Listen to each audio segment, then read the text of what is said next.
कन्नौज में सड़क हादसा हुआ जिसमें 5 डॉक्टर्स की मौत हो गई है।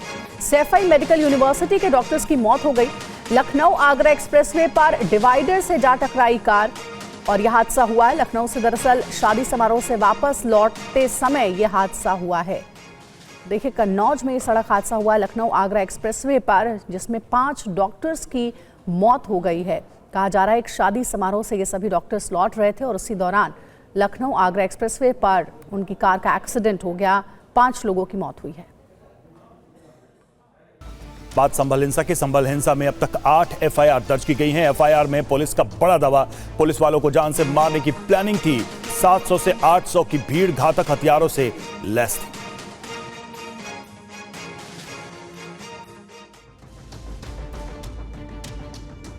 सैंतालीस सेकंड के इस वीडियो में देखा जा सकता है कि किस तरह उपद्रवी पत्थरबाजी कर रहे हैं।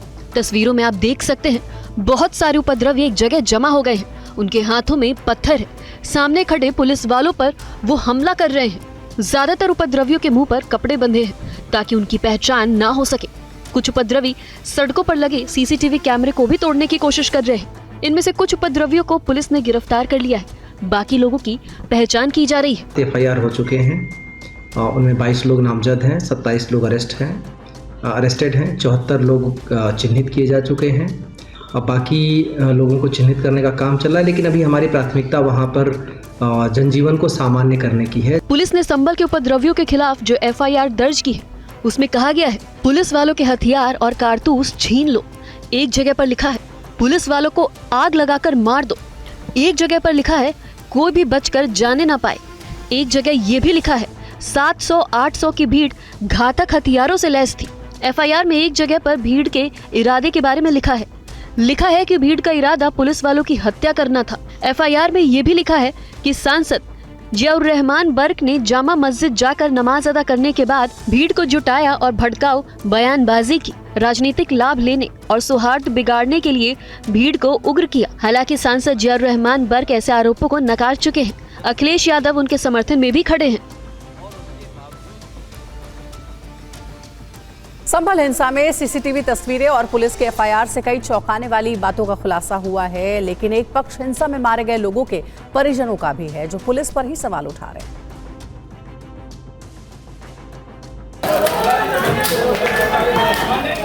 संभल हिंसा में जिन परिवारों ने अपनों को खोया है उनमें से एक परिवार नफीसा का भी है। नफीसा के 17 साल के बेटे अयान की गोली लगने से मौत हो गई। अयान के सीने में दाहिनी ओर गोली लगी थी। गोली लिवर और फेफड़े और दिल को चीरते हुए पीठ से बाहर निकल गई। अयान को घायल अवस्था में अस्पताल ले जाया गया, जहां उसकी मौत हो गई। अयान की मां संभल पुलिस पर गंभीर आरोप लगा रही है। अयान क्या हो गया, अम्मी में गोली लग गई, मैं वहाँ चला गया, पुलिस ने गोली मार दी।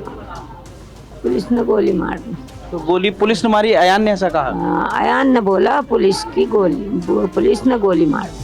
अच्छा। मतलब पुलिस गोली चला रही थी, अम्मी मेरा गोली लग गई पुलिस की। अच्छा। तो मैंने कहा भैया कलमा पढ़ ले।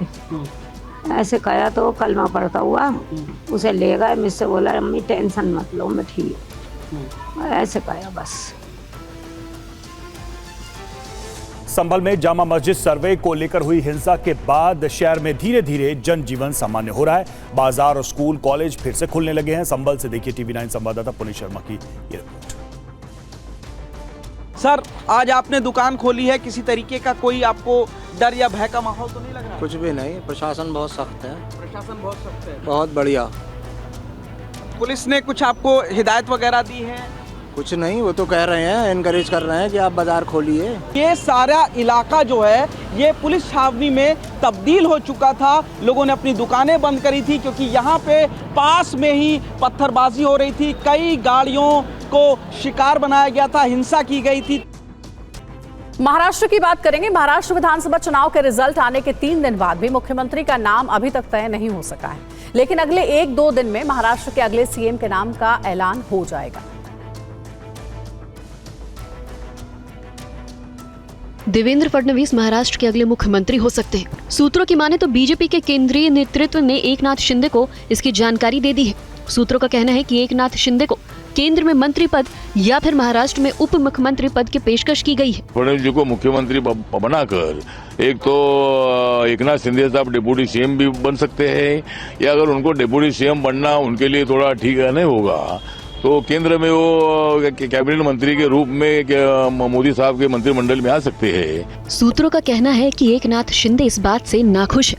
वो केंद्र में मंत्री बनने या डिप्टी सीएम का पद लेने के लिए तैयार नजर नहीं आ रहे हैं। सीएम के नाम पर खींचातान के बीच शिंदे ने मीडिया से दूरी बना ली है और बातचीत करने से वो बच रहे हैं। शिवसेना अभी भी एकनाथ शिंदे को मुख्यमंत्री बनाने की मांग पर अड़ी हुई है। हमारे पार्टी में क्या करना चाहिए क्या नहीं करना चाहिए ये किसी की एडवाइस की हमको ज़रूरत नहीं है। आठवले साहब का आदर है और हमारी पार्टी हम चला सकते हैं। हर एक पार्टी के कार्यकर्ता की यही डिमांड रहेगी ना। शिवसेना वाले कहेंगे कि एकनाथ शिंदे साहब, बीजेपी वाले कहेंगे देवेंद्र जी, अजीत दादा वाले कहेंगे अजीत दादा। तो इट्स अ डेमोक्रेसी, तो इसमें कोई दिक्कत नहीं है, उसमें कोई गलती नहीं है। लेकिन ये तीनों लोग जो है तो पॉलिटिकल मैच्योरिटी है, वो बैठ के डिसीजन लेंगे। बीजेपी 1-2 दिन में महाराष्ट्र के लिए पर्यवेक्षकों के नाम का ऐलान कर सकती है। पर्यवेक्षक बीजेपी विधायकों के साथ चर्चा करके नए सीएम के नाम का ऐलान कर सकते हैं। कह रहे हैं कि फडणवीस को कहीं ना कहीं सीएम जो है चुन लिया गया है। देखिए, मैं जब भी कहा कि केंद्रीय नेतृत्व और महाराष्ट्र के तीनों नेता बैठकर फैसला करेंगे। हेमंत सोरेन 28 नवंबर को झारखंड के मुख्यमंत्री पद की शपथ ले सकते हैं। किस किस को कैबिनेट में जगह मिल सकती है, देखते हैं। हेमंत सोरेन को इंडिया गठबंधन के विधायक दल का नेता चुन लिया गया है। नए मंत्रिमंडल का फॉर्मूला भी लगभग तय माना गया है। सूत्रों की माने तो झारखंड में कांग्रेस को उप मुख्यमंत्री का पद नहीं मिलेगा। हेमंत सोरेन मंत्रिमंडल में कांग्रेस कोटे से 4 मंत्री बनाए जा सकते हैं। रामेश्वर उरांव को मंत्रिमंडल में जगह मिल सकती है। रामेश्वर उरांव पिछली सरकार में भी मंत्री थे। दीपिका पांडे सिंह को भी मंत्री बनाया जा सकता है। इरफान अंसारी को भी मंत्रिमंडल में जगह मिल सकती है। ये 3 नाम लगभग तय हैं। चौथे मंत्री पद पर कांग्रेस में माथापच्ची चल रही है। अनूप सिंह और श्वेता सिंह में से किसी एक को मंत्री बनाया जा सकता है। हेमंत सोरेन इंडिया गठबंधन के नेताओं को शपथ ग्रहण समारोह में शामिल होने का निमंत्रण देने के लिए दिल्ली में हैं। उन्होंने प्रधानमंत्री नरेंद्र मोदी और गृह मंत्री अमित शाह से भी मुलाकात की और उन्हें शपथ ग्रहण समारोह में आने के लिए निमंत्रित किया। देश के प्रधानमंत्री जी, गृह मंत्री जी को भी हमने इस कार्यक्रम में शरीक होने का आग्रह किया है। वक्फ बोर्ड पर बनी जेपीसी की आज बैठक होने वाली है। आज होने वाली बैठक में क्या होगा, दिखाते हैं आपको इस रिपोर्ट में पूरी खबर। अल्पसंख्यक मंत्रालय के प्रतिनिधि आज जेपीसी के सामने पेश होंगे। समिति के सदस्य बिल पर अपने संशोधन भी दे सकते हैं। समिति के अध्यक्ष जगदम्बिका पाल का कहना है कि जेपीसी की ड्राफ्ट रिपोर्ट तैयार है, जिसे आज होने वाली बैठक में पेश किया जा सकता है। संसद की संयुक्त समिति की रिपोर्ट सौंपने की समय सीमा शुक्रवार को है। सरकार की योजना है कि समिति से बिल को पास कराकर उसे लोकसभा में पेश किया जाए, जबकि विपक्षी सदस्य इसकी समय सीमा बढ़ाने की मांग कर सकते हैं। दिल्ली में चुनाव नजदीक है, ऐसे में हर तबके को अपनी ओर रिझाने के लिए सभी राजनीतिक दल अपने अपने तरीके से कोशिश कर रहे हैं। दिल्ली में बीजेपी और आम आदमी पार्टी के बीच झुग्गी पॉलिटिक्स शुरू हो गई है। तस्वीरें दिल्ली के जंगपुरा इलाके की है। सुंदर नर्सरी के जेजे क्लस्टर में कुछ महीने पहले झुग्गियों को तोड़ा गया, जिसकी वजह से कई लोग बेघर हो गए थे। दिल्ली के पूर्व उप मुख्यमंत्री मनीष सिसोदिया उन लोगों से मिलने पहुंचे और उनसे बातचीत की। मैं ये कहना चाहता हूँ दिल्ली के तमाम झुग्गी वालों को कि जहाँ आज बीजेपी के नेता आ रहे हैं कि इनसे बच के रहना, इनसे सावधान रहना, इनके झांसे में मत आना। आज ये लोग आपके घर में आके हो सकता है आपकी थाली में खाना खाएं और कल इसी थाली में छेद करेंगे। ये इन्हीं झुग्गियों को तोड़वाएंगे पुलिस भेज के, और उस वक्त आपकी माँ बहनों पर, बेटों पर, बेटियों पर किसी पर रहम नहीं करेंगे। दिल्ली सरकार के मंत्री सौरभ भारद्वाज केंद्र सरकार पर गलत तरीके से झुग्गियों को उजाड़ने का आरोप लगा रहे हैं। मुझे लगता है कि ये लोग अब सुप्रीम कोर्ट भी जा रहे हैं। मेरी इनके वकीलों से भी बात हुई थी, वो लोग अब सुप्रीम कोर्ट के अंदर जा रहे हैं कि एक गलत तरीके से जो है इन लोगों को यहाँ से निकाला गया है। दिल्ली बीजेपी ने भी झुग्गी रात्रि प्रवास अभियान शुरू किया है। दिल्ली में नेता विपक्ष विजेंद्र गुप्ता ने सूरज पार्क जेजे कैंप में रात्रि प्रवास किया और लोगों से बातचीत की। यूपी पुलिस ने मुख्तार अंसारी की पत्नी अफशा अंसारी के खिलाफ बड़ी कार्रवाई की है। पुलिस ने लखनऊ में अफशा अंसारी की संपत्ति कुर्क कर ली है। लखनऊ में अफशा अंसारी के जिस फ्लैट को कुर्क किया गया है वो लखनऊ के गोमती नगर के विभूति खंड के चेल्सिया टावर में है।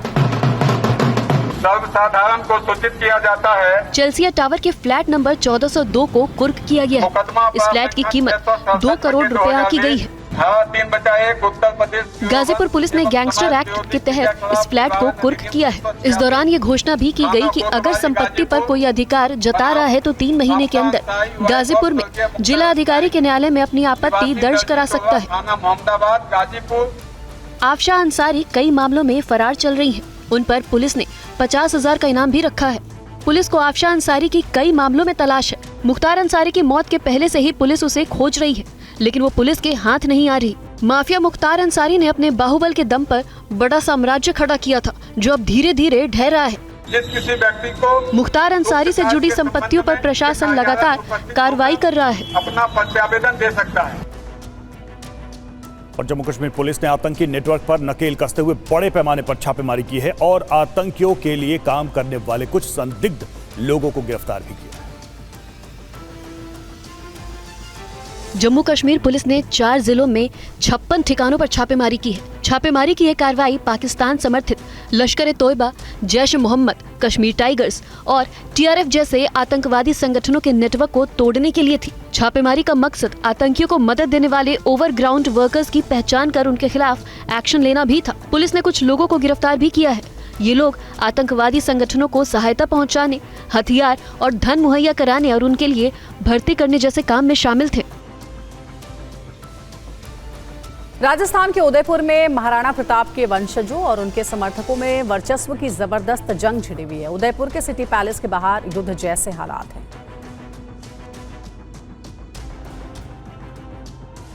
इस विवाद की शुरुआत तब हुई जब चित्तौड़गढ़ किले के फतेह प्रकाश महल में विश्वराज सिंह मेवाड़ के राजतिलक की रस्म निभाई गई और मेवाड़ की गद्दी सौंपी गई। मेवाड़ राजवंश के 77वें महाराणा विश्वराज सिंह मेवाड़ का खून से राजतिलक किया गया और 21 तोपों की सलामी दी गई। अपने राजतिलक के बाद महाराणा विश्वराज सिंह उदयपुर के सिटी पैलेस में धूनी दर्शन के लिए जाना चाहते थे, लेकिन उनके चाचा अरविंद सिंह मेवाड़ ने इसकी अनुमति नहीं दी। और एकलिंग जी मंदिर अभी जाना बाकी है और ये देखने की बात है कि एकलिंग जी मंदिर में जो मेरे ये राइट्स हैं और एकलिंग जी मंदिर में भी ऐसी घटना न हो और शांतिपूर्वक हम जाके दर्शन कर सके कि नहीं। तो बात तो यही है। लेकिन दरवाजे बंद कर दिए गए सिटी पैलेस के, एकलिंगनाथ जी में भी जो है दरवाजे बंद कर दिए गए, तो ये क्या लड़ाई है, थोड़ा सा विस्तार से बता दीजिए। ये जो पारिवारिक एक विभाजन विभाग है जो 1983 से चल रहा है। अरविंद सिंह मेवाड़ के बेटे लक्ष्यराज सिंह मेवाड़ का आरोप है कि पुलिस प्रशासन एक तरफा कार्रवाई कर रही है, उनकी बातों को नहीं सुना जा रहा है। कानून सबके ऊपर जो है वो बराबर तरीके से लागू होगा और उनकी सुरक्षा करेगा, पर यहाँ पर जो प्रतीत किया जा रहा है, जो मुझे महसूस हो रहा है और वो जिस प्रकार से मेरे ऊपर दबाव बनाया जा रहा है गैर कानूनी काम और हरकतों को करने का, कि नहीं आप जो है अगर इस काम को नहीं करेंगे तो हम आपके साथ में जबरदस्ती करेंगे। आज क्या हम लोग इस दहशत के अंदर हम लोगों को जीने की आवश्यकता है। IPL 2025 के लिए ऑक्शन में बिहार के एक प्लेयर का दबदबा देखने को मिला है। इस खिलाड़ी की उम्र महज 13 साल है। बिहार के समस्तीपुर के रहने वाले वैभव सूर्यवंशी को राजस्थान रॉयल्स ने 1 करोड़ 10 लाख रुपए में खरीदा है। वैभव की उम्र 13 साल है। इससे पहले IPL के इतिहास में इतनी कम उम्र के खिलाड़ी को कभी नहीं खरीदा गया था। वैभव ऑक्शन में 30 लाख रुपए की बेस प्राइस पर उपलब्ध थे। ऑक्शन में उनके लिए दिल्ली कैपिटल्स और राजस्थान रॉयल्स के बीच कांटे की टक्कर देखने को मिली। अंत में राजस्थान ने अपने स्क्वाड में उन्हें शामिल कर लिया। वैभव ऑस्ट्रेलिया के खिलाफ अनौपचारिक टेस्ट में शतक लगाने के बाद सुर्खियों में आए थे।